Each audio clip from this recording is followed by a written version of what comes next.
വിശദമായ റിപ്പോർട്ടിലേക്കാണ്. ബ്രഹ്മപുരത്ത് മാലിന്യ സംസ്കരണത്തിന് ആവശ്യമായ സൗകര്യമില്ലെന്ന് ഹൈക്കോടതി നിയോഗിച്ച നിരീക്ഷണ സമിതി. പ്ലാന്റിൽ പ്ലാസ്റ്റിക് മാലിന്യം സംസ്കരിക്കാനുള്ള യന്ത്രങ്ങളോ സൗകര്യങ്ങളോ ഇല്ല. ഒരു ഷെഡ് മാത്രമാണ് ആകെയുള്ളത്. പ്ലാസ്റ്റിക് മാലിന്യത്തിന്റെ ശാസ്ത്രീയ സംസ്കരണം നടക്കുന്നില്ല എന്നും നിരീക്ഷണ സമിതിയുടെ റിപ്പോർട്ടിലുണ്ട്.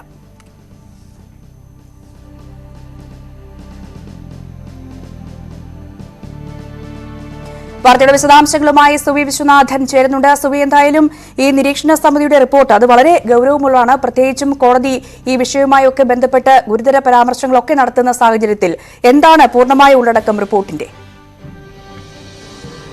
രഞ്ജിനി, ബ്രഹ്മപുരം മാലിന്യ പ്ലാന്റിൽ സന്ദർശിച്ച ശേഷമാണ് ഹൈക്കോടതിയുടെ നിരീക്ഷണ സമിതി ഇപ്പോൾ റിപ്പോർട്ട് സമർപ്പിച്ചിരിക്കുന്നത്. ഗുരുതര പരാമർശങ്ങളാണ് ഈ റിപ്പോർട്ടിലുള്ളത്. ബ്രഹ്മപുരത്ത് വേണ്ടത്ര സൗകര്യങ്ങൾ ഇല്ല എന്ന് റിപ്പോർട്ടിൽ പറയുന്നു. മാലിന്യ സംസ്കരണത്തിന് ആവശ്യമായ സ്ഥലം വേണ്ടത്ര പ്ലാന്റിലില്ല. പ്ലാന്റ് പ്രദേശത്തെ കെട്ടിടങ്ങൾ പലതും നശിച്ചിരിക്കുകയാണ്. നിലവിലുള്ള കെട്ടിടങ്ങൾ എപ്പോൾ വേണമെങ്കിലും പൊളിഞ്ഞു വീഴാവുന്ന അവസ്ഥയിലാണ്. കൊണ്ടുവരുന്ന ജൈവ മാലിന്യങ്ങളുടെ അളവ് കുറയ്ക്കണം എന്നൊരു നിർദ്ദേശവും ഈ റിപ്പോർട്ടിൽ പറയുന്നുണ്ട്.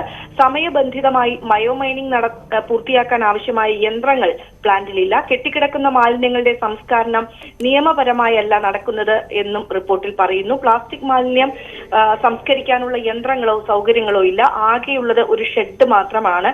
പ്ലാസ്റ്റിക് മാലിന്യത്തിന്റെ ശാസ്ത്രീയ സംസ്കരണം നടക്കുന്നില്ല എന്നും ഈ നിരീക്ഷണ സമിതി ഹൈക്കോടതിയെ അറിയിച്ചിരിക്കുകയാണ്. ഏതായാലും ഗൗരവമേറിയ റിപ്പോർട്ടാണ് ഇന്ന് ഇപ്പോൾ സമർപ്പിച്ചിരിക്കുന്നത്. ഈ റിപ്പോർട്ടിന്റെ അടിസ്ഥാനത്തിലായിരിക്കും ഇന്ന് ഈ ഹൈക്കോടതി വീണ്ടും ഈ കേസ് പരിഗണിക്കുക. ഇന്നലെ ഈ കേസ് പരിഗണിച്ചപ്പോൾ രൂക്ഷമായ വിമർശനങ്ങളാണ് മലിനീകരണ നിയന്ത്രണ ബോർഡിനുൾപ്പെടെ ഹൈക്കോടതിയുടെ ഭാഗത്തു നിന്ന് ഉണ്ടായത്. ഇന്ന് അത്തരത്തിലുള്ള വിമർശനങ്ങൾ ഇനിയും ഉണ്ടാകാനുള്ള ഒരു സാധ്യതയാണ് കാണുന്നത്. ഏതായാലും മറ്റു ചില ഉത്തരവുകളും ഹൈക്കോടതിയുടെ ഭാഗത്തു നിന്ന് ഉണ്ടായേക്കും എന്നാണ് നമ്മൾ പ്രതീക്ഷിക്കുന്നത്. സുവി വിശ്വനാഥനാണ് വാർത്തയുടെ വിശദാംശങ്ങൾ പങ്കുവച്ചത്.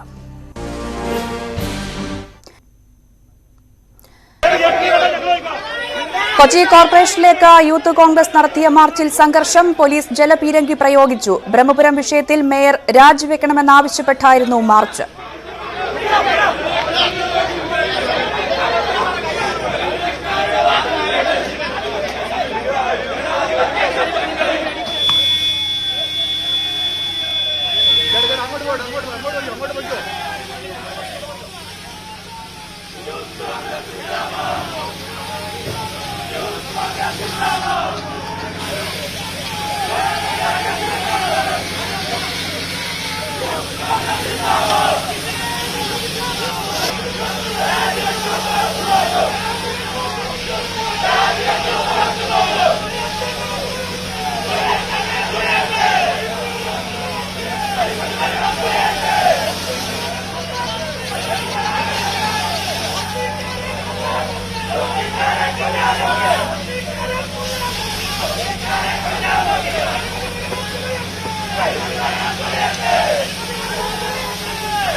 വാർത്തയുടെ വിശദാംശങ്ങളുമായി MS അനീഷ് കുമാർ അവിടെ നിന്നും ചേർന്നുണ്ട്. അനീഷ്, കൊച്ചി നഗരസഭയിലേക്ക് യൂത്ത് കോൺഗ്രസ് നടത്തിയ മാർച്ചിൽ സംഘർഷം. പോലീസ് ജലപീരങ്കി അടക്കം പ്രയോഗിക്കുന്ന സാഹചര്യത്തിലേക്ക് കാര്യങ്ങൾ മാറിയിരിക്കുന്നു. ഇപ്പോൾ അവിടുത്തെ അവസ്ഥ എന്താണ്? ബ്രഹ്മപുരം മാലിന്യ പ്ലാന്റിലെ പുകയണച്ച് അവിടം ശാന്തമായെങ്കിലും സമര വേലിയേറ്റങ്ങൾ തന്നെയാണ് ഇപ്പോൾ കൊച്ചി നഗരത്തിൽ സാക്ഷ്യം വഹിച്ചുകൊണ്ടിരിക്കുന്നത്. ഇന്നലെ ഇതേ വിഷയം ഉന്നയിച്ച് മേയർ രാജിവെക്കണമെന്ന് ആവശ്യപ്പെട്ട് യൂത്ത് കോൺഗ്രസ് പ്രവർത്തകർ കൊച്ചി കോർപ്പറേഷനിലേക്ക് മാർച്ച് നടത്തിയിരുന്നു. ഈ മാർച്ചിന് നേരെ പോലീസ് ലാത്തിച്ചാർജ് നടത്തി. നിരവധി പ്രവർത്തകർക്ക് അതീവ ഗുരുതരമായി പരിക്കേറ്റു. ഇതിൽ പ്രതിഷേധിച്ചാണ് ഇപ്പോൾ യൂത്ത് കോൺഗ്രസ് പ്രവർത്തകർ കോർപ്പറേഷൻ ഓഫീസിലേക്ക് മാർച്ച് നടത്തുന്നത്. ബാരിക്കേഡുകൾ ഉപയോഗിച്ച് പോലീസ് മാർച്ച് തടഞ്ഞു. ഇതേ തുടർന്ന് ബാരിക്കേഡുകൾ ഭേദിച്ച് പ്രവർത്തകർ മറികടക്കാൻ ശ്രമിച്ചതോടുകൂടിയാണ് പോലീസ് ജലപീരങ്കി പ്രയോഗിച്ചത്. നേരത്തെ കോൺഗ്രസ് നേതാവ് രമേശ് ചെന്നിത്തല മാർച്ച് ഉദ്ഘാടനം ചെയ്തിരുന്നു. ഉദ്ഘാടന ചടങ്ങ് കഴിഞ്ഞതിന് തൊട്ടു പിന്നാലെയാണ് വീണ്ടും മാർച്ച് സംഘർഷത്തിലേക്ക് നീങ്ങിക്കൊണ്ടിരിക്കുന്നത്. 2 റൗണ്ട് ഇപ്പോൾ പോലീസ് ജലപീരങ്കി പ്രയോഗിച്ചിട്ടും പ്രവർത്തകർ പിരിഞ്ഞു പോകുന്നില്ല. അവർ പോലീസിനെതിരെ വടികളും മറ്റുമെറിയുകയും മാലിന്യം കൂട്ടത്തോടെ വലിച്ചെറിയുകയും ചെയ്യുന്നുണ്ട്. ഇപ്പോൾ പ്രവർത്തകരുടെ ഭാഗത്തു നിന്നും പോലീസ് നേരെ കല്ലേറുണ്ടാവുന്ന ദൃശ്യങ്ങളും നമ്മൾക്ക് കാണാൻ കഴിയും. എന്തായാലും ഒരു വശത്ത് പ്രവർത്തകർ പൂർണ്ണമായും തമ്പടിച്ചു നിൽക്കുന്നു, മറുവശത്ത് വലിയ പോലീസ് സന്നാഹമാണ് ഇപ്പോൾ ഏർപ്പെടുത്തിയിരിക്കുന്നത്. മറ്റൊരു സംഘർഷത്തിലേക്ക് കൂടി നീങ്ങുമെന്നുള്ള സാധ്യതയാണ് ഇപ്പോൾ കാണുന്നത്. എന്നാൽ ജനപേരിന്റെ പ്രയോഗശേഷം പോലീസ് കാര്യമായ ഒരു നടപടിക്രമത്തിന് ഇപ്പോൾ മുതിർന്നിട്ടില്ല. പോലീസ് ഒരു വശത്തും മറുവശത്ത് പ്രവർത്തകരുമായി ഇപ്പോൾ നിൽക്കുന്നു. മാലിന്യവും കല്ലുകളും ഒരു വശത്ത് നിന്ന് പോലീസിന് നേരെ ഇടയ്ക്കിടയ്ക്ക് എറിയുന്നുമുണ്ട്. MS അനീഷ് കുമാറാണ് വാർത്തയുടെ വിശദാംശങ്ങൾ പങ്കുവച്ചുകൊണ്ടിരിക്കുന്നത്. കൊച്ചി നഗരസഭയിലേക്ക് യൂത്ത് കോൺഗ്രസ് നടത്തിയ മാർച്ചിൽ സംഘർഷം. പോലീസ് ജലപീരങ്കി പ്രയോഗിച്ചിരിക്കുന്നു. 2 തവണ പോലീസ് ജലപീരങ്കി പ്രയോഗിക്കുന്ന സാഹചര്യമുണ്ടായി. ഇപ്പോൾ അവിടെ പ്രവർത്തകർ കുത്തിയിരുന്ന് പ്രതിഷേധിക്കുകയാണ്. ഒരു കൂട്ടം പ്രവർത്തകർ ഇപ്പോഴും അവിടെ തമ്പടിച്ചു നിൽക്കുന്ന സാഹചര്യമുണ്ട്. പോലീസിന്റെ ശക്തമായ സന്നാഹം മറുവശത്തുണ്ട്. പോലീസിന് നേരെ കല്ല് എറിയുന്ന സാഹചര്യമുണ്ടായി. ഒപ്പം മാലിന്യമടക്കം വലിച്ചെറിയുന്ന സാഹചര്യം അവിടെ ഉണ്ടായി. നിലവിൽ എന്തായാലും അവിടെ പ്രതിഷേധം തുടരുകയാണ്. രമേശ് ചെന്നിത്തലയാണ് പ്രതിഷേധ മാർച്ച് ഉദ്ഘാടനം ചെയ്തത്. മാർച്ച് ഉദ്ഘാടനം ചെയ്തതിന് തൊട്ടു പിന്നാലെ സംഘർഷത്തിലേക്ക് കാര്യങ്ങൾ പോവുകയായിരുന്നു. പോലീസ് ജലപീരങ്കി അടക്കം പ്രയോഗിക്കുന്ന സാഹചര്യത്തിലേക്കും കാര്യങ്ങൾ എത്തി.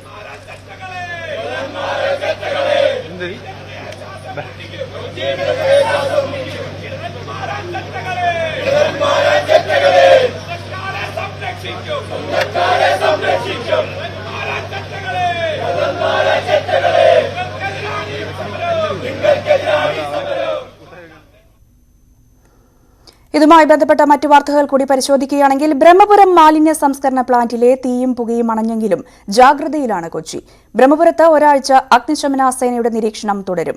കൊച്ചിയിലെ വായു മലിനീകരണം പഠിക്കാൻ മലിനീകരണ നിയന്ത്രണ ബോർഡ് സമിതിയെ നിയോഗിച്ചു. പ്രദേശത്ത് ആരോഗ്യവകുപ്പിന്റെ നേതൃത്വത്തിൽ ആരോഗ്യ സർവേയും ആരംഭിച്ചു. 12 ദിവസം നീണ്ട ശ്രമകരമായ ദൌത്യത്തിനൊടുവിലാണ് ബ്രഹ്മപുരം ശാന്തമായത്. ദിവസങ്ങളോളം കൊച്ചിയെ ദുരിതത്തിലാക്കിയ തീയും പുകയും പൂർണ്ണമായി അണഞ്ഞു. ആശങ്കകൾ അവസാനിച്ചെങ്കിലും സ്ഥലത്ത് ജാഗ്രതാ നിർദ്ദേശം നൽകിയിട്ടുണ്ട്. ഒരാഴ്ച നീണ്ടു നിൽക്കുന്ന നിരീക്ഷണം നടത്താനാണ് അഗ്നിശമന സേനാ വിഭാഗത്തിന്റെ തീരുമാനം. ഫയർ ഫൈറ്റിംഗ് ചെയ്തെല്ലാം ശാന്തമായെങ്കിലും ഇത് ഉണ്ടാകാതിരിക്കാനുള്ള ഒരു നിരീക്ഷണമാണ് ഇവിടെ നടക്കുന്നത്. 7 ക്രൂ ആണ്, 7 വാഹനങ്ങൾ, 35ഓളം ജീവനക്കാർ 2 ഷിഫ്റ്റായിട്ട് ഇവിടെ ഉണ്ടാകും. ഓഫീസർമാർ ചാർജ് ഉണ്ടാകും. ഞങ്ങൾ മോണിറ്റർ ചെയ്യും. മോണിറ്ററിംഗ് കമ്മിറ്റിയുണ്ട്. ആ കമ്മിറ്റി മീറ്റിംഗ് കൂടും വൈകുന്നേരങ്ങളിൽ. അങ്ങനെ കുറച്ച് ദിവസം നമ്മൾ ഇതിനെ മോണിറ്റർ ചെയ്യാനായിട്ടുണ്ടാവും. പുക അണഞ്ഞെങ്കിലും കൊച്ചി നഗരത്തിലെ വായു ഗുണനിലവാരം സംബന്ധിച്ചുള്ള ആശങ്ക നിലനിൽക്കുന്നുണ്ട്. കൊച്ചിയിലെ വായു മലിനീകരണം പഠിക്കാൻ മലിനീകരണ നിയന്ത്രണ ബോർഡ് പ്രത്യേക സമിതിയെ നിയോഗിച്ചു. പുകമലിനീകരണം ജനങ്ങളിൽ സൃഷ്ടിച്ച ആരോഗ്യ പ്രത്യാഘാതങ്ങൾ പഠിക്കാനായി ആരോഗ്യവകുപ്പിന്റെ ആരോഗ്യ സർവേയും ആരംഭിച്ചു. ആശാപ്രവർത്തകർ വീടുകളിലെത്തി ശേഖരിക്കുന്ന വിവരങ്ങളുടെ അടിസ്ഥാനത്തിലാണ് തുടർ നടപടികൾ. കൂടുതൽ മൊബൈൽ മെഡിക്കൽ യൂണിറ്റുകളും പ്രവർത്തനം ആരംഭിച്ചിട്ടുണ്ട്. സർക്കാർ സ്വകാര്യ ആശുപത്രികളുമായി സഹകരിച്ച് മെഡിക്കൽ ക്യാമ്പുകളും പുരോഗമിക്കുകയാണ്. മേഖലയിൽ ഗുരുതരമായ ആരോഗ്യ പ്രശ്നങ്ങൾ നിലനിൽക്കുന്നില്ലെന്നാണ് വിലയിരുത്തൽ. ന്യൂസ് 18 കൊച്ചി. ബ്രഹ്മപുരം വിഷയത്തിൽ ആരോഗ്യമന്ത്രിക്കെതിരെ VD സതീശൻ. മന്ത്രി പറഞ്ഞത് അവാസ്തവമാണ്. ഒരാരോഗ്യ പ്രശ്നങ്ങളുമില്ലെന്ന എന്തടിസ്ഥാനത്തിലാണ് പറഞ്ഞതെന്നും ബ്രഹ്മപുരത്ത് നടന്നത് വലിയ കബളിപ്പിക്കലാണെന്നും പ്രതിപക്ഷ നേതാവ്. അപ്പൊ ഈ ആരോഗ്യമന്ത്രി എന്തിന്റെ അടിസ്ഥാനത്തിലാണ് ഇങ്ങനെ പറയുന്നത്? ഒരാരോഗ്യ പ്രശ്നവും കൊച്ചിയിൽ ഇല്ലാന്നല്ല പറഞ്ഞത്. എന്തിന്റെ അടിസ്ഥാനത്തിലാണ് ചോദിച്ചത്? എന്ത് അടിസ്ഥാനത്തിലാണ്, ഏത് റിപ്പോർട്ടിന്റെ അടിസ്ഥാനത്തിലാണ് അവരത് പറഞ്ഞത് എന്നാണ് നിയമസഭയിൽ ചോദിച്ചത്. അതെങ്ങനെ വ്യക്തിപരമായി അവരെ അധിക്ഷേപിക്കുന്നാവും? യാതൊരു നാണവുമില്ലാതെ മന്ത്രിമാർ വന്ന് ന്യായീകരിക്കുമ്പോ അത് കേട്ടുകൊണ്ട് ഞങ്ങൾ ഇരിക്കണോ? അതിനെപ്പറ്റി ഞങ്ങൾ പറഞ്ഞപ്പോ ക്ഷമിക്കുന്നതാണെന്ന് പറയുന്നതിൽ എന്തർത്ഥമാണുള്ളത്? എന്തർത്ഥമാണുള്ളത്? ഇവരുടെ കെടുകാര്യസ്ഥത, ഇവർക്കാണ് ഉത്തരവാദിത്തം. ബ്രഹ്മപുരത്തെ തീയണഞ്ഞതിൽ വിഷമമുള്ളതുപോലെയാണ് പ്രതിപക്ഷത്തിന്റെ ഇടപെടലെന്ന മന്ത്രി P. രാജീവ്. നാടാകെ ഒറ്റക്കെട്ടായി നിൽക്കേണ്ട സമയമാണെന്നും വിവിധ സേനകളുടെ സഹായത്തിൽ തീയണയ്ക്കാൻ കഴിഞ്ഞത് അഭിമാനകരമാണെന്നും P. രാജീവ്. സങ്കുചിതമായ ചിന്താഗതികളുടെ അടിസ്ഥാനത്തിൽ നാടാകെ ഒന്നിച്ച് നിൽക്കേണ്ട സന്ദർഭങ്ങളിൽ ഇപ്പോൾ പ്രതിപക്ഷം സ്വീകരിക്കുന്ന നിലപാട്, അതിന് കേരളം ഒരിക്കലും മാപ്പ് നൽകില്ല എന്നാണ് എനിക്ക് ആമുഖമായി സൂചിപ്പിക്കാനുള്ളത്. ഇന്നത്തേത് ഒരു അത്ഭുതകരമായിട്ടുള്ള അല്ലെങ്കിൽ അസാധാരണമായ രീതിയാണ് പ്രതിപക്ഷം സ്വീകരിച്ചത്. തീ അണഞ്ഞത് അവരെ വല്ലാതെ ദുഃഖിക്കുകയോ അലസോരപ്പെടുത്തുകയോ ചെയ്യുന്നു എന്നാണ് എനിക്ക് തോന്നുന്നത്. നമ്മുടെ സംസ്ഥാനത്തെ ഫയർഫോഴ്സും പോലീസും ഹെൽത്തും വിവിധ വിഭാഗങ്ങൾ, സന്നദ്ധ പ്രവർത്തകർ, സിവിൽ ഫോഴ്സ് എല്ലാവരും ചേർന്ന് സമർപ്പണത്തോടെ നടത്തിയ ഒരു പ്രവർത്തനത്തിൻ്റെ ഭാഗമായി നമുക്ക് തീ അണയ്ക്കാൻ കഴിഞ്ഞു എന്നുള്ളത് വലിയ അഭിമാനകരമായൊരു നേട്ടം തന്നെയാണ്. കൊച്ചി നഗരസഭയിലേക്ക് യൂത്ത് കോൺഗ്രസ് നടത്തിയ മാർച്ചിൽ സംഘർഷം. മേയർ രാജിവെക്കണമെന്നാവശ്യപ്പെട്ടായിരുന്നു മാർച്ച്.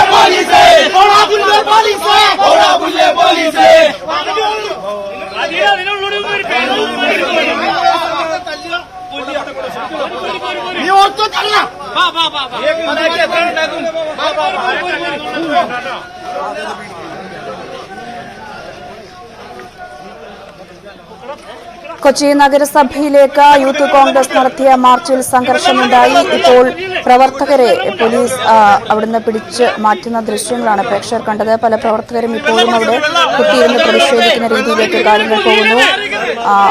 ഒരാൾ അവിടെ ബോധം കെട്ട് കിടക്കുന്ന ഒരു സാഹചര്യമുണ്ട്. ആ പ്രവർത്തകർ അദ്ദേഹത്തെ മാറ്റുന്ന ഒരു കാഴ്ചയാണ് അവിടെ കാണുന്നത്. നേരത്തെയും യൂത്ത് കോൺഗ്രസ് നടത്തിയ ഈ ഒരു മാർച്ചിൽ സംഘർഷമുണ്ടായിരുന്നു. പോലീസ് ജലപീരങ്കി അടക്കം പ്രയോഗിക്കേണ്ട രീതിയിലേക്ക് കാര്യങ്ങൾ മാറിയിരുന്നു. 2 തവണയാണ് പോലീസ് ജലപീരങ്കി പ്രയോഗിച്ചത്. ഇപ്പോൾ ഈ സംഘർഷവുമായി ബന്ധപ്പെട്ട് അവിടെ വീണുപോയ ഒരാളെ ഇപ്പോൾ യൂത്ത് കോൺഗ്രസ് പ്രവർത്തകർ അവിടെ നിന്ന് മാറ്റുന്ന കാഴ്ചയാണ് കണ്ടത്. ആ ദൃശ്യങ്ങളിലേക്ക്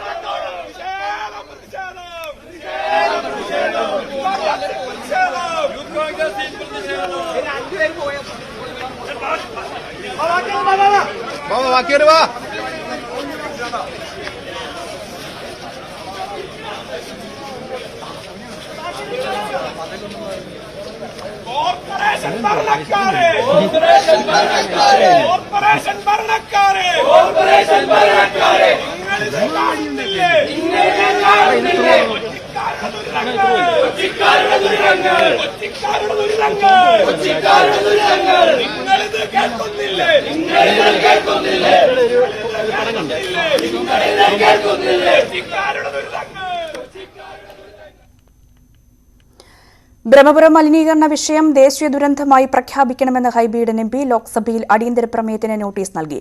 ഗുരുതര ആരോഗ്യ പ്രശ്നങ്ങൾക്ക് സാധ്യതയുണ്ടെന്ന് വിദഗ്ധർ മുന്നറിയിപ്പ് നൽകിയിട്ടുണ്ടെന്നും കേന്ദ്ര സർക്കാർ സഹായം അനിവാര്യമാണെന്നും ഹൈബീഡൻ വ്യക്തമാക്കി.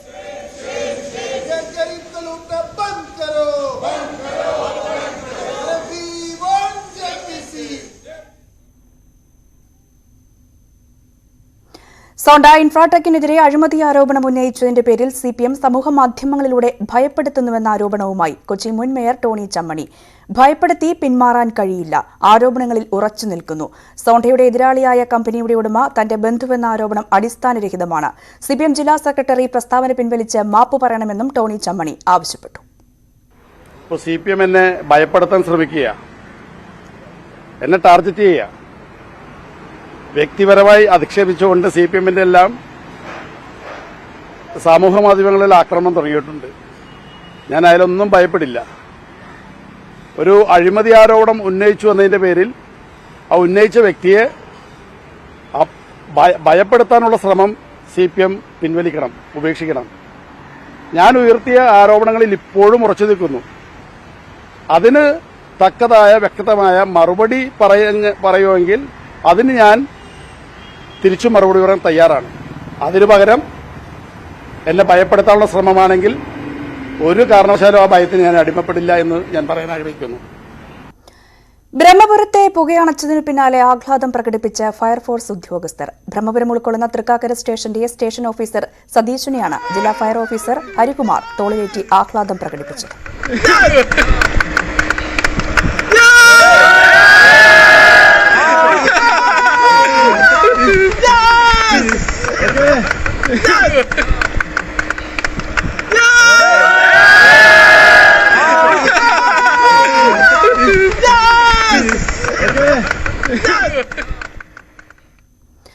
കോഴിക്കോട് ഞെളിയൻപറമ്പ് മാലിന്യ സംസ്കരണ കരാറിൽ നിന്നും സോണ്ട ഇൻഫ്രാടെക്കിനെ ഒഴിവാക്കണമെന്ന ആവശ്യം ശക്തമാക്കി പ്രതിപക്ഷം.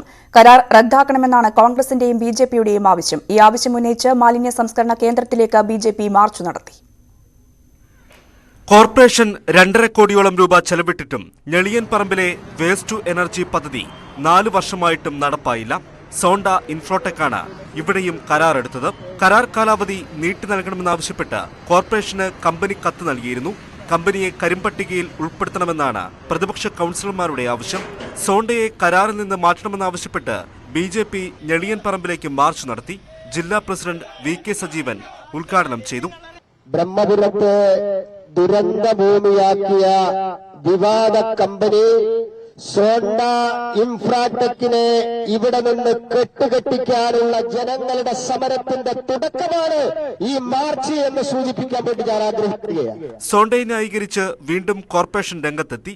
സ്വാഭാവിക കാലതാമസം മാത്രമാണെന്ന വിശദീകരണമാണ് മേയറുടേത്. സോണ്ടയെ മാറ്റുന്നതുവരെ സമരം ശക്തമാക്കാനാണ് പ്രതിപക്ഷ സംഘടനകളുടെ തീരുമാനം. ന്യൂസ് 18 കോഴിക്കോട്. സുരേഷ് ഗോപി ഒരു വ്ലോഗ് തുടങ്ങിയാൽ എന്തായിരിക്കും അതിന്റെ പേര്? ന്യൂസ് 18 ട്രെൻഡ്സ് ആൻഡ് സ്റ്റൈൽ പുരസ്കാര വിതരണ വേദിയിൽ പേളിമാണിയും കാർത്തിക് സൂര്യയുമാണ് ഈ ചോദ്യം ചോദിച്ചത്. സുരേഷ് ഗോപിയുടെ രസകരമായ മറുപടി കാണാം. സുരേഷ് ഒരു വ്ലോഗ് തുടങ്ങുകയാണെങ്കിൽ അത് എന്ത് വ്ലോഗായിരിക്കും? അങ്ങനെ ഒരു ചാനൽ തുടങ്ങുകയാണെങ്കിൽ ചാനലിന്റെ പേരെന്തായിരിക്കും? അത് പേളിയുടെ ക്വസ്റ്റ്യൻ ആയിരുന്നു കേട്ടോ. എന്റെ ക്വസ്റ്റ്യൻ ഇങ്ങനെയായിരുന്നു, ഒരു വ്ലോഗ് തുടങ്ങുമ്പോ ഇപ്പം കാർത്തിക് പറഞ്ഞില്ലേ ഹലോ ഗായ്സ് എന്നൊക്കെ പറയുന്ന പോലെ, അതുപോലെ സുരേഷ് ചേട്ടൻ എങ്ങനെയായിരിക്കും തുടങ്ങുക? ഇൻട്രോ എനിക്കറിയത്തില്ല. അത് അങ്ങനെ പെട്ടെന്ന് ഞാനൊരു സജഷൻ പറയാം. അങ്ങനെ പറഞ്ഞിട്ട് തുടങ്ങിയ എല്ലാരും മിണ്ടാണ്ടിരുന്ന് ഫുൾ എപ്പിസോഡ് കണ്ടു. അതും പറയാം. ഓർമ്മയുണ്ടോ ഈ മുഖം? അതും പറയാം. കമന്റ് ബിലോ എന്നും കൂടി പറഞ്ഞ സെറ്റ് അല്ലേ? Just remember that.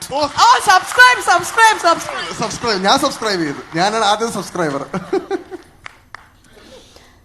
Kochi കോർപ്പറേഷനിലേക്ക് ABVP March, അതിന്റെ ദൃശ്യങ്ങളിൽ.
കൊച്ചി കോർപ്പറേഷനിലേക്ക് ABVP നടത്തിയ മാർച്ചിൽ ഉന്തും തള്ളും. പല പ്രവർത്തകരെയും പോലീസ് ഇപ്പോൾ അറസ്റ്റ് ചെയ്ത് നീക്കുന്ന സാഹചര്യമാണ് അവിടെയുള്ളത്. MS അനീഷ് കുമാർ ചേരുന്നുണ്ട്. അനീഷ്, എന്തായാലും ബ്രഹ്മപുരം വിഷയത്തിൽ പ്രതിഷേധം കടുക്കുകയാണ്. നേരത്തെ യൂത്ത് കോൺഗ്രസിന്റെ മാർച്ച്, ഇപ്പോൾ ABVPയുടെ മാർച്ച്. ഈ മാർച്ചിൽ ഉന്തും തള്ളുമുണ്ടായ സാഹചര്യമുണ്ട്. കൂടുതൽ വിശദാംശങ്ങൾ അവിടെ നിന്നും.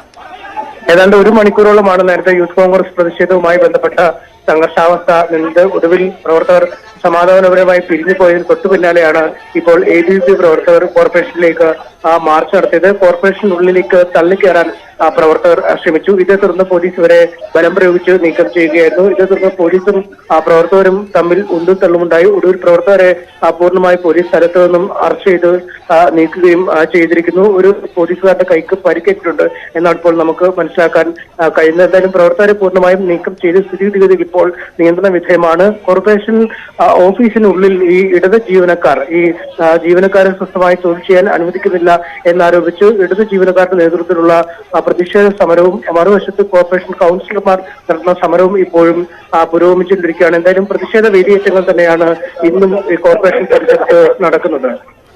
MS അനീഷ് കുമാറാണ് വാർത്തയുടെ വിശദാംശങ്ങൾ പങ്കുവച്ചുകൊണ്ടിരിക്കുന്നത്. കൊച്ചി നഗരസഭയിലേക്ക് ബ്രഹ്മപുരം വിഷയത്തിൽ ABVP നടത്തിയ മാർച്ചിൽ ഉന്തും തള്ളുമുണ്ടായിരിക്കുന്നു. പ്രവർത്തകരെ പോലീസ് അവിടെ നിന്ന് അറസ്റ്റ് ചെയ്ത് നീക്കുന്ന സാഹചര്യമുണ്ടായി. ഇപ്പോഴും പ്രവർത്തകർ അവരെ തമ്പടിച്ചുകൂടിയിരിക്കുന്ന സാഹചര്യമാണ് ഉള്ളത്. നേരത്തെ 1 മണിക്കൂർ മുമ്പ് യൂത്ത് കോൺഗ്രസ് നടത്തിയ മാർച്ചിലും സംഘർഷമുണ്ടാകുന്ന സാഹചര്യമുണ്ടായി. ജലപീരങ്കി അടക്കം അതിലേക്ക് പോലീസ് പ്രയോഗിച്ചതും നമ്മൾ കണ്ടതാണ്. ഇപ്പോൾ ABVP പ്രവർത്തകർ അവിടെ കുത്തിയിരുന്ന് പ്രതിഷേധിക്കുകയാണ്. അതിന്റെ ദൃശ്യങ്ങളിലേക്ക്.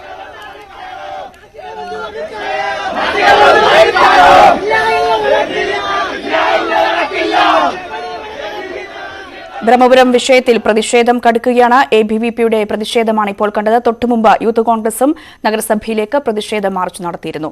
മറ്റു വാർത്തകളിലേക്ക് വരികയാണെങ്കിൽ ലോക്സഭാ തെരഞ്ഞെടുപ്പിൽ കണ്ണൂരിൽ ആര് മത്സരിച്ചാലും LDF ജയിക്കുമെന്ന CPM കണ്ണൂർ ജില്ലാ സെക്രട്ടറി MB ജയരാജൻ. സുരേഷ് ഗോപി വന്നാൽ സ്വന്തം മുഖം ഒരിക്കലും ആഗ്രഹിക്കാത്ത വിധം തോൽക്കും. തലശ്ശേരിയിൽ കഴിഞ്ഞ നിയമസഭാ തെരഞ്ഞെടുപ്പിൽ നടന്നതുപോലെയുള്ള സഖ്യമാണ് സുരേഷ് ഗോപി മത്സരിക്കുന്നതിലൂടെ ലക്ഷ്യമിടുന്നതെന്നും MB ജയരാജൻ പറഞ്ഞു. LDFന് ഒരു വെല്ലുവിളിയുമില്ല. LDF ആര് മത്സരിച്ചാൽ ഈ സുരേഷ് ഗോപി സ്വപ്നം കാണുന്നത് കണ്ണൂർ വന്നാൽ തൃശ്ശൂർ തലശ്ശേരി മോഡലാക്കാം എന്നാണ്. അന്നാണല്ലോ തലശ്ശേരിയിൽ BJPയുടെ നിയമസഭാ സ്ഥാനാർത്ഥി നോമിനേഷൻ കൊടുത്ത് തള്ളിപ്പോയത്, തള്ളിച്ചതാണ്. അപ്പോൾ ആ തെരഞ്ഞെടുപ്പിലാണ് BJPക്കാർ UDFന് വോട്ട് ചെയ്തിട്ട് LDFനെ തോൽപ്പിക്കാൻ നോക്കിയത്. അപ്പോൾ വോട്ടൊക്കെ കൂടി. അപ്പോൾ സുരേഷ് ഗോപി വന്നാൽ വോട്ട് കൂടും. അദ്ദേഹമാണ് പറഞ്ഞത് ഷംസീറിനെ തോൽപ്പിക്കാൻ എല്ലാവരും യോജിക്കണം, BJP വോട്ട് ചെയ്യണമെന്ന് പറഞ്ഞത് അദ്ദേഹമാണ്, കോൺഗ്രസ്സിന്. അപ്പോൾ പിന്നെ ഞങ്ങൾക്ക് ഒരു മടിയുമില്ല. ഗോപി വന്നാൽ സുരേഷ് ഗോപി ഈ മുഖം ഒരിക്കലും കാണണമെന്ന് ആഗ്രഹിക്കാത്ത വിധത്തിൽ തോക്കും. CPM നേതൃത്വവുമായി ചർച്ച നടത്തി ഓർത്തഡോക്സ് സഭാ പ്രതിനിധികൾ. സഭാ തർക്കത്തിൽ നിയമനിർമ്മാണം നടത്താനുള്ള സർക്കാർ നീക്കത്തിൽ പ്രതിഷേധം തുടരുന്നതിനിടെയാണ് സഭാ സെക്രട്ടറി ബിജു ഉമ്മൻ, അടൂർ ഭദ്രാസനാധിപൻ സക്കറിയാസ് മാർ അപ്രേം എന്നിവർ CPM സംസ്ഥാന സെക്രട്ടറി MV ഗോവിന്ദനുമായി ചർച്ച നടത്തിയത്. ബിൽ കൊണ്ടുവരാനുള്ള നീക്കത്തിൽ നിന്നും പിന്നോട്ടു പോകണമെന്ന് സഭാ നേതൃത്വം ആവശ്യപ്പെട്ടു. ആവശ്യങ്ങൾ അനുഭാവപൂർവ്വം പരിഗണിക്കാമെന്ന് മുഖ്യമന്ത്രി സഭാ പ്രതിനിധികളുമായി കൂടിക്കാഴ്ച നടത്തുമെന്നും MV ഗോവിന്ദൻ അറിയിച്ചു. ഒരു കാര്യം ഞാൻ വ്യക്തമാക്കിയിട്ടുണ്ട്, ഒരു വിഭാഗത്തെയും ശത്രുപക്ഷത്ത് നിർത്താൻ, ഏതെങ്കിലും ഒരു വിഭാഗത്തെ മിത്രപക്ഷത്ത് നിർത്താൻ ഞങ്ങൾ ഉദ്ദേശിക്കുന്നില്ല. എല്ലാവർക്കും സമാധാനപരമായ ഒരു അന്തരീക്ഷത്തിൽ മതപരമായ ദൈവികമായ പ്രവർത്തനം നടത്താനുള്ള സൗകര്യം വേണമെന്നാണ് CPMന്റെ ഏറ്റവും പ്രധാനപ്പെട്ട കാഴ്ചപ്പാട്. ഞാൻ നേരത്തെ ഇവിടെ ഉന്നത വ്യക്തിത്വമുള്ള യോഗങ്ങളിൽ അത് പറഞ്ഞു. ഞങ്ങൾ മതത്തിനെതിരായിട്ടോ വിശ്വാസത്തിനെതിരായിട്ടോ നിലപാട് സ്വീകരിക്കുന്ന പാർട്ടിയാണ്. ഈ ഒരു വിഭാഗത്തിൽ നിന്നല്ല, രണ്ട് വിഭാഗത്തിന്റെയും യോഗങ്ങളിൽ പങ്കെടുക്കുന്നുണ്ട്. 2 വിഭാഗങ്ങളെ കാണാൻ വരുന്നുണ്ട്. ഇപ്പൊ ഇന്നത്തെ യോഗത്തിലും എല്ലാ ദിവസവും എല്ലാവരും വരുന്നുണ്ട്. എല്ലാവരോടും ഞങ്ങൾ നല്ല മര്യാദയോടുകൂടി സംസാരിച്ച്. ഭോപ്പാൽ വാതക ദുരന്തത്തിലെ ഇരകളുടെ നഷ്ടപരിഹാരം വർദ്ധിപ്പിക്കണമെന്ന ആവശ്യം സുപ്രീംകോടതി ഭരണഘടനാ ബെഞ്ച് തള്ളി. ജസ്റ്റിസ് സഞ്ജയ് കിഷൻ കൌൾ അധ്യക്ഷനായ 5-അംഗ ഭരണഘടനാ ബെഞ്ചാണ് കേന്ദ്രത്തിന്റെ തിരുത്തൽ ഹർജി തള്ളിയത്. നഷ്ടപരിഹാരം സംബന്ധിച്ച വിഷയം 2 പതിറ്റാണ്ടിന് ശേഷം ഉന്നയിക്കുന്നതിന്റെ യുക്തി വിശദീകരിക്കാൻ കഴിയാത്ത കേന്ദ്ര സർക്കാർ നടപടിയിൽ സുപ്രീംകോടതി അതൃപ്തി രേഖപ്പെടുത്തി. ദുരന്തത്തിന്റെ ഇരകൾക്ക് യൂണിയൻ കാർബൈഡ് കോർപ്പറേഷന്റെ ഇപ്പോഴത്തെ ഉടമകളായ ഡൌ കെമിക്കൽസിൽ നിന്നും 7,844 കോടി രൂപയുടെ അധിക നഷ്ടപരിഹാരമാണ് കേന്ദ്രം ആവശ്യപ്പെട്ടത്.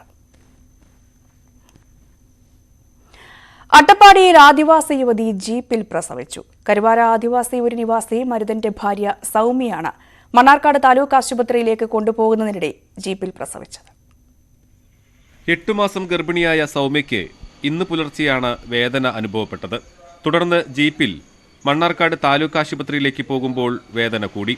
ജീപ്പ് അട്ടപ്പാടി ചുരം 10-ാം വളവിന് സമീപം എത്തിയപ്പോൾ സൗമ്യ പ്രസവിച്ചു. ഭർത്താവ് മരുതനും സൗമ്യയുടെ അമ്മയും മാത്രമാണ് ജീപ്പിലുണ്ടായിരുന്നത്. ഞങ്ങൾ 4 മണിക്ക് പ്രസവേദന എടുത്തപ്പോൾ വണ്ടി വിളിച്ച് വന്ന് ചേരത്തുമ്പോൾ പ്രസവിച്ചു. നേരെ ഹോസ്പിറ്റലിൽ വന്നു. കുഴപ്പമൊന്നുമില്ല. അമ്മയെയും കുഞ്ഞിനെയും പിന്നീട് താലൂക്ക് ആശുപത്രിയിലേക്ക് മാറ്റി. ഇരുവർക്കും മറ്റ് പ്രശ്നങ്ങളൊന്നും ഇല്ലെന്ന് ആശുപത്രി അധികൃതർ പറഞ്ഞു. മണ്ണാർക്കാട് താലൂക്ക് ആശുപത്രിയിലാണ് സൗമ്യയെ നേരത്തെയും കാണിച്ചിരുന്നത്. ന്യൂസ് 18 പാലക്കാട്. തിരുവനന്തപുരം ചെറിയൻകീഴിൽ ഓടിക്കൊണ്ടിരുന്ന KSRTC ബസ്സിന് തീപിടിച്ചു. ചെറിയൻകീഴിൽ നിന്നും തിരുവനന്തപുരത്തേക്ക് പോയ ബസ്സിൽ അഴൂർ കാറ്റാടിമുക്കിൽ വെച്ചാണ് പുകയുയർന്നത് ശ്രദ്ധയിൽപ്പെട്ടത്. ബസ് പകുതിയിലധികം കത്തിനശിച്ചു. ആറ്റിങ്ങൽ ഡിപ്പോയിലെ വാഹനമാണ് അപകടത്തിൽപ്പെട്ടത്. ആർക്കും പരിക്കില്ല.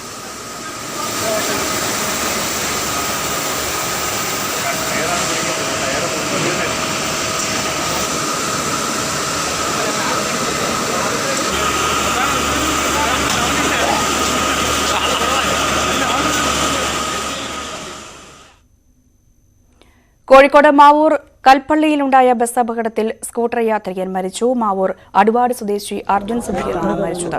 ബസ് സ്കൂട്ടറിലിടിച്ച് വയലിലേക്ക് മറിഞ്ഞായിരുന്നു അപകടം. കോഴിക്കോട് അരീക്കോട് റൂട്ടിലോടുന്ന കാശുനാഥ് എന്ന സ്വകാര്യ ബസ്സാണ് അപകടത്തിൽപ്പെട്ടത്.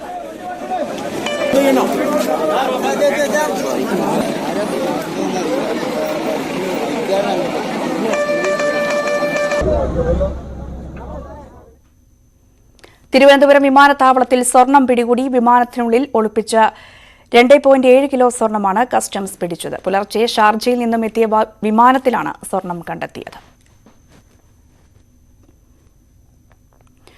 പ്രതിസന്ധി ഘട്ടത്തിലും ആത്മവിശ്വാസം കൈവിടരുതെന്ന വലിയ പാഠം പഠിപ്പിക്കുകയാണ് 10ാം ക്ലാസ്സുകാരി ആൻമരിയ. അപകടത്തെ തുടർന്ന് കിടപ്പിലാണെങ്കിലും ദിവസവും ആംബുലൻസിൽ സ്കൂളിലെത്തി പരീക്ഷ എഴുതുകയാണ് ഈ മിടുക്കി.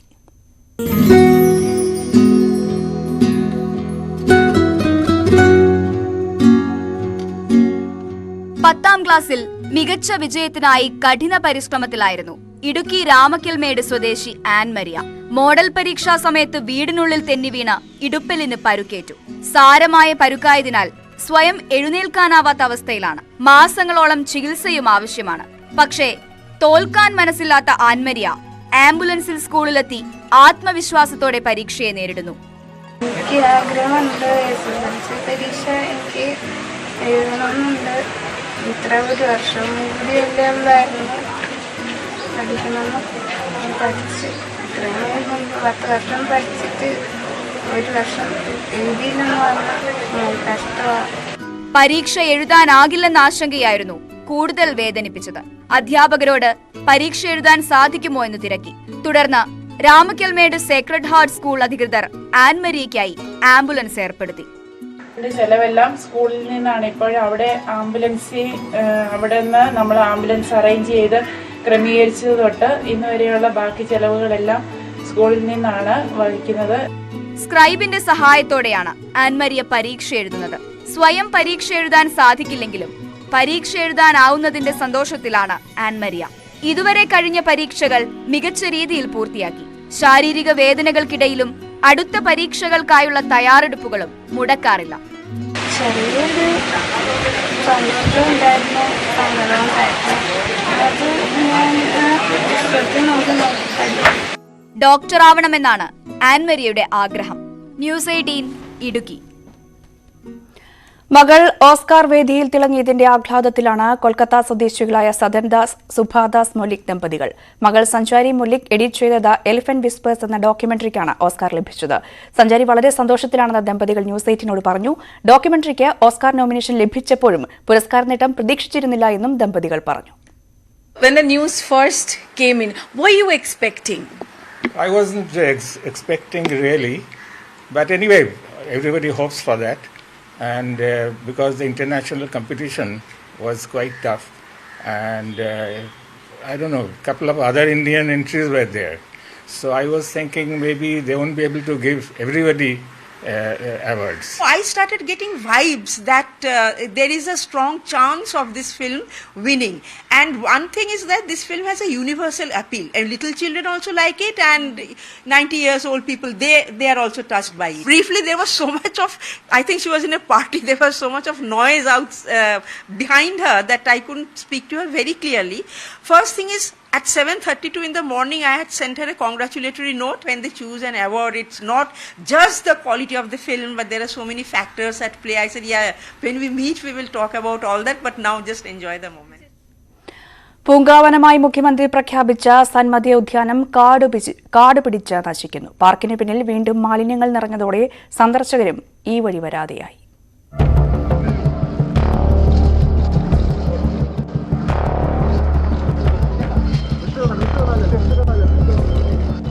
ഏതാണ്ട് 2.5 വർഷം മുമ്പ് മുഖ്യമന്ത്രി പിണറായി വിജയൻ ഇവിടെയിരുന്നു.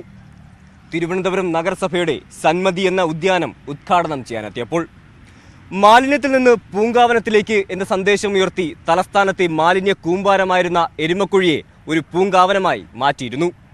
ആ പൂങ്കാവനത്തിന്റെ ഇന്നത്തെ അവസ്ഥയൊന്ന് കാണാം.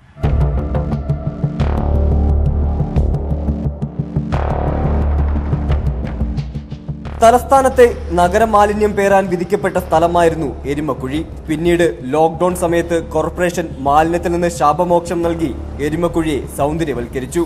13 ലക്ഷം രൂപ വരെ മുടക്കി പൂന്തോട്ടം നിർമ്മിച്ചു. നാളും പേരും മാറ്റി. ആഘോഷപൂർവ്വം മുഖ്യമന്ത്രി ഉദ്ഘാടനവും ചെയ്തു. വികസന മാതൃകയായി ഉയർത്തിക്കാട്ടി. എന്നാലിപ്പോൾ പഴയതിനേക്കാൾ ഗതികേടിലാണ് ഇവിടം.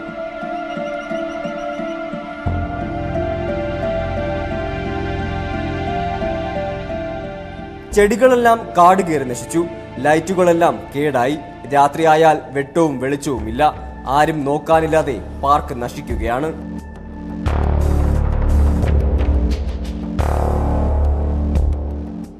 മാലിന്യം നിറഞ്ഞ് പൂന്തോട്ടം കാടുപിടിച്ചതോടെ സദാസമയവും ഗേറ്റ് പൂട്ടിയ നിലയിലാണ്. ജനങ്ങൾക്കാണെങ്കിൽ പാർക്ക് കൊണ്ട് യാതൊരു പ്രയോജനവുമില്ല. ഈ ചാല മാർക്കറ്റിനകത്തുള്ള മുഴുവൻ മാലിന്യങ്ങളും ഇപ്പോൾ ഇതിൻ്റെ അടുത്താണ് വന്ന് ഡിംപ് ചെയ്യുന്നത്. ഇതിനെ വേർതിരിക്കുന്നതും അവിടെ വെച്ചാണ്.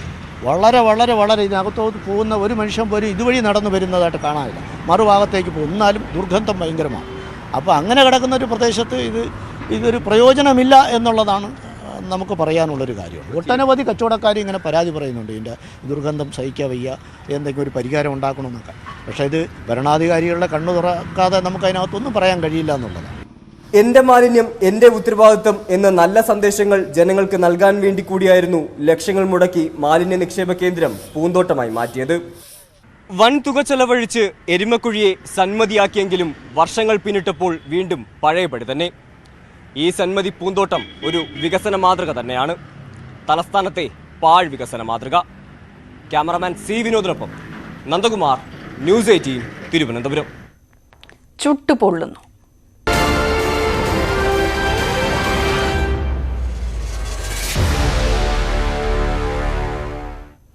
തിരുവനന്തപുരത്തെ മലയോര മേഖലകളിൽ കുടിവെള്ളക്ഷാമം രൂക്ഷം. വേനൽ കടുക്കും തോറും ഒരു തുള്ളി വെള്ളത്തിനായി മണിക്കൂറുകൾ കാത്തിരിക്കേണ്ട ഗതികേടിലാണ് അമ്പൂരി നെല്ലിക്കാമലയിലുള്ളവർ.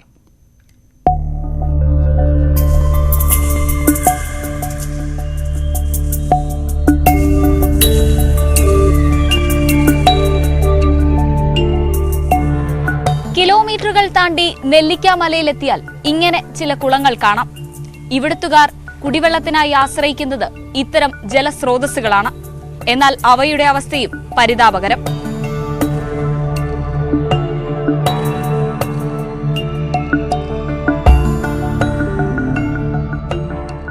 ഇവിടെ ഒന്നും കുടിവെള്ളമില്ല. വളരെ കാലം കൊണ്ട് വളരെ കഷ്ടപ്പെട്ടൊക്കെയാണ് താഴോട്ടൊക്കെ ചെന്ന് തോട്ടിലൊക്കെ ചെന്ന് നനയും കുളിയൊക്കെ നടത്തുന്ന അങ്ങനെയാണ്. ഇപ്പോഴും ആ കാലങ്ങളിൽ ഞാൻ അടുത്ത് വന്ന് കുടിവെള്ളം പോലും കിട്ടാത്ത സ്ഥിതിയായി. പല പ്രാവശ്യവും ഗവൺമെൻറ്റിനൊക്കെ പരാതി കൊടുത്തു. RCSC പള്ളിയുടെ മുകളിൽ വരെ പൈപ്പ് ലൈൻ കൊടുത്ത് വിട്ടേക്കുന്നു. അതുവരെ വെള്ളം ഇല്ല. ഭയങ്കര ഉപയോഗിക്കാൻ ഒക്കാത്ത രീതിയിലുള്ള വെള്ളമാണ്. അരിച്ചൊഴിച്ചൊക്കെയാണ് കുടിക്കുന്നത്. ഈ വെള്ളത്തിനെ അരിച്ചൊഴിച്ചാണ് കുടിക്കുന്നത്. തുണി വെച്ച് കെട്ടി പൈപ്പിനകത്ത് വിട്ട് അങ്ങനെയാണ് കുടിവെള്ളം കുടിക്കുന്നത്, കഞ്ഞി കുടിക്കുന്നത്. അപ്പോൾ ഇവിടെ എത്ര ഈ 5 കൊല്ലമായിട്ട് ഈ കുടിവെള്ളം എങ്ങനെയാണ്? കുടിവെള്ളം കിട്ടാൻ ഇവിടെ ഒരു ഓവുണ്ട്. അതിൽ നിന്ന് വന്നാലുണ്ട്, ഇല്ലെങ്കിൽ വേറെ കുടപ്പനകൂടോ അമ്പൂരിയോ എവിടെയെങ്കിലും സമീപിച്ച് അവിടെ പൈപ്പ് വെള്ളം എടുത്തുകൊണ്ട് വരണം. എന്നാലേ ഉള്ളൂ. ഇത്രയും ദൂരം പോയി എടുത്തുകൊണ്ട് വരണം. അത് വല്ല ബൈക്കിലോ എങ്ങനെയെങ്കിലും എടുത്തുകൊണ്ട് വരണം. വണ്ടിയിലാണ് നേരത്തെ വണ്ടിയിൽ വെള്ളം കൊണ്ടുവന്ന് ടാങ്കിൽ വെള്ളം കൊണ്ട് എത്തിക്കുമായിരുന്നു. ഇപ്പം അങ്ങനെയൊന്നും കൊണ്ടുവന്ന് വരുന്നില്ല. അപ്പം ഞങ്ങൾക്ക് വളരെ ബുദ്ധിമുട്ടാണ് വെള്ളം എടുക്കാൻ വേണ്ടിയിട്ട്. കിണറൊന്നും ഇവിടെ കുഴിക്കാൻ പറ്റില്ല, പാറയൊക്കെ ആകുന്നു, അതുകൊണ്ട് വെള്ളം കിട്ടത്തില്ല. നെല്ലിക്കാമലയിൽ പലയിടങ്ങളിലും സർക്കാർ സ്ഥാപിച്ച കുടിവെള്ള പൈപ്പ് ലൈനുകളുണ്ട്. അതിന്റെ അവസ്ഥ സമാനമാണ്.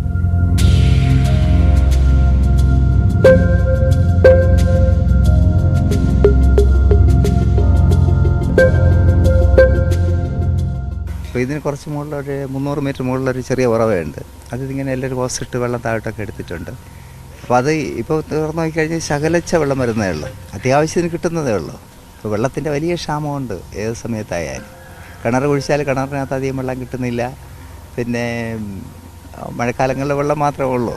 അപ്പോൾ അങ്ങനത്തെ ബുദ്ധിമുട്ടുണ്ട്. അപ്പോൾ വെള്ളത്തിൻ്റെ എന്തെങ്കിലും ക്രമീകരണം ഞങ്ങൾക്ക് ഉണ്ടായാലേ ഇവിടെ ജീവിക്കാനും പറ്റുന്നുള്ളൂ. ആണ് വീട് വിറ്റ് പോകുന്നുണ്ട്. വെള്ളത്തിൻ്റെ ബുദ്ധിമുട്ടുണ്ട്. പിന്നെ റോഡാണ് ഇങ്ങനെ ഇടിഞ്ഞു മുടിഞ്ഞു കിടക്കുകയല്ലേ. അപ്പോൾ വണ്ടി കയറാൻ അത്യാവശ്യം ഒരു ആശുപത്രി കേസ് വന്നാൽ ഒന്ന് കൊണ്ടുപോകാനോ വണ്ടി കയറാനോ പറ്റുന്നില്ല. പിന്നെ കട്ടിൽ കൊണ്ട് ചുമന്ന് കൊണ്ടുപോകണം. അങ്ങനത്തെ ബുദ്ധിമുട്ടുണ്ട്. അതുകൊണ്ടാണ് ആൾക്കാരൊക്കെ താഴോട്ട് പോകുന്നത്. അപ്പോൾ പഞ്ചായത്തുകാരും സർക്കാരും ഒക്കെ റോഡ് അങ്ങ് വളരെ അങ്ങ് ഉപേക്ഷിച്ചിട്ടിരിക്കുന്നു എന്നുള്ളതാണ്. അല്ല, അവർ ചെയ്യാമെന്ന് പറയും, ചെയ്യുന്നില്ലല്ലോ. റോഡാണ് അത്യാവശ്യം. ഒരാൾ മരിച്ചാൽ പോലും കൊണ്ടുവരാനും പറ്റില്ല, ഒരാൾ വീഴുന്ന് കിടന്നാൽ കൊണ്ടുപോകാൻ പറ്റില്ല. നമ്മൾ പരാതി പറയാനല്ലാതെ എന്ത് ചെയ്യാൻ പറ്റും? പറഞ്ഞാലിട്ടോ എത്രയെങ്കിലും വർഷമായതാ ഈ റോഡ്. ഞാൻ ജനിക്കുമ്പോഴുള്ള റോഡാണ്, ഇപ്പോഴും ഇങ്ങനെ കിടക്കണം. വഴി തീർത്തുമില്ല. റോഡ് ഒരിക്കലും പഞ്ചായത്തുകാർ നോക്കുകയില്ല. ഇലക്ഷന് വോട്ട് വാങ്ങിച്ചുകൊണ്ട് പോകണ ഒരു ചുമതല അല്ല. അത് അന്നത്തേനും മാത്രം അവർക്ക് ഇവിടെ ഈ റോഡിനും സങ്കടവും പ്രയാസമൊക്കെ ഉണ്ട്. അത് കഴിഞ്ഞ് അവർ ഒഴിവായി പോകും. ഒന്നും കൊടുത്തിട്ട് കാര്യമല്ലേ കൊടുക്കുന്നത്? ആ കാര്യമുള്ള പഞ്ചായത്തിലല്ലേ കൊടുക്കുക. ഞങ്ങളുടെ പഞ്ചായത്ത് എന്ന് പറയുമ്പോൾ ഒരു 10-15 കൊല്ലം കൊണ്ട് ഇപ്പം പ്രസിഡന്റുമാർക്ക് ഒരു ജോലിയില്ല, ചുമ്മാ ഇരുന്നാൽ മതി. ഈ കാണുന്ന നീരുറവയാണ് ഒരു നാടിന്റെ ആകെ ദാഹമകറ്റുന്നത്. ഈ നീരുറവയിൽ നിന്ന് പൈപ്പുകളിലൂടെ കിലോമീറ്ററുകൾ താണ്ടി വീടുകളിലേക്ക് വെള്ളമെത്തുന്നു. പക്ഷേ വേനൽ ഇനിയും കടുത്താൽ ഇതിനി എത്ര നാൾ എന്ന ചോദ്യം ബാക്കിയാണ്. ഹരികൃഷ്ണനൊപ്പം ഐശ്വര്യാനിൽ, ന്യൂസ് 18 തിരുവനന്തപുരം.